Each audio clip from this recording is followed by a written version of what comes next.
Welcome to my patio. This is Vancouver, and as you can see, it's a beautifully rainy day as usual in the spring. For my first YouTube project, I thought I would build a small greenhouse for a planter box that I've made. I wanted to come up with a design that would be easy to build, not cost very much, and would have multiple use throughout my garden. To build this greenhouse, we're going to be using wood, some coat hangers for wire. We're going to be using a saw for cutting the wood. Any kind of saw will do fine. We'll need a drill with a drill bit about the same size as the wire. And then we're going to, of course, need our plastic to wrap our final greenhouse in. We're also going to need something to attach our plastic to the wood with. I'm going to use a stapler, but you could use anything. Duct tape would be fine as well. To start, we're going to be building a small frame that goes inside the planter box. Start by measuring the length of the planter that you have. We'll need a couple lengths on either side. For my planter box, rather than cutting something the entire length of the box itself, I've decided to go with the shorter distance in between the corner posts of my planter box. For me, I'm measuring at 27.5 inches. I'm going to need 3 lengths of wood at this size. I'm going to drill holes in all 3 pieces, 1 hole on either end and 1 hole in the center. Note that on the first 2 pieces, I'm drilling holes in the long edge, and I'm not drilling all the way through. On the third piece, I'm drilling through the flat side, and I am going to drill the holes all the way through. Make sure the holes are clean and there's plenty of space for your wire to fit through this drill hole size. Next, we want to take the coat hangers and straighten them out. Try to get as much of the bends out as possible. Making them nice and straight right now will make them much easier to work with later.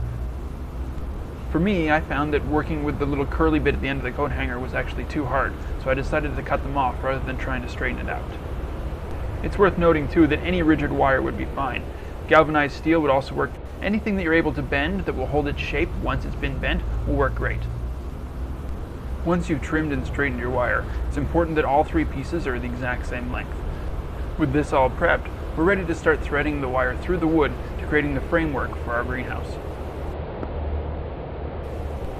If you're using a plastic coated coat hanger wire like I am, you might find that after you've straightened it out, some of the plastic is damaged and no longer fits through the holes.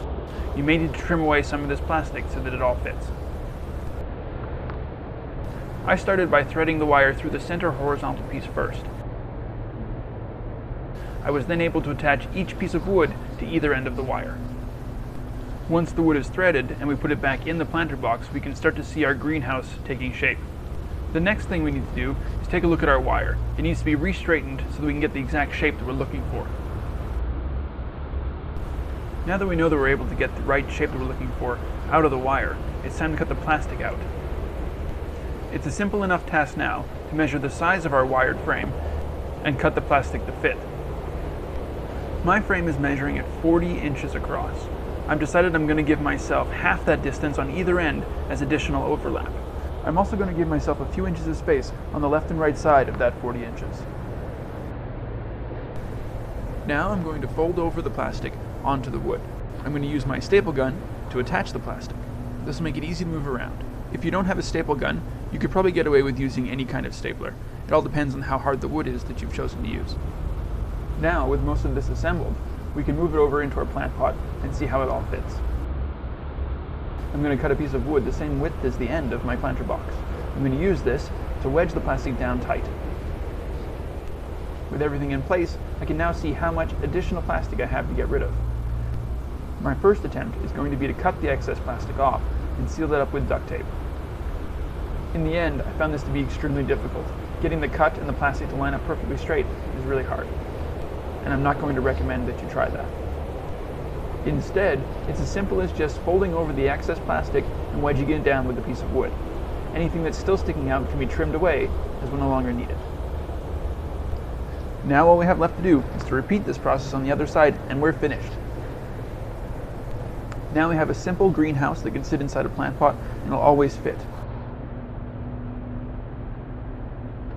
An additional benefit to this design is that it can be lifted out and removed very easily to either access the plants or put it to use in other areas of the garden. For me, because I have other plant pots of the same design, I know that I'm going to be able to put this to use over and over again. And at the end of the season, if I decide I don't want to keep using it over the winter, it's going to be a simple matter of disassembling it and putting it into storage. Thanks for taking a look at this patio gardening video. If you like what you saw, hit subscribe. I hope to have many more on the way. Thanks.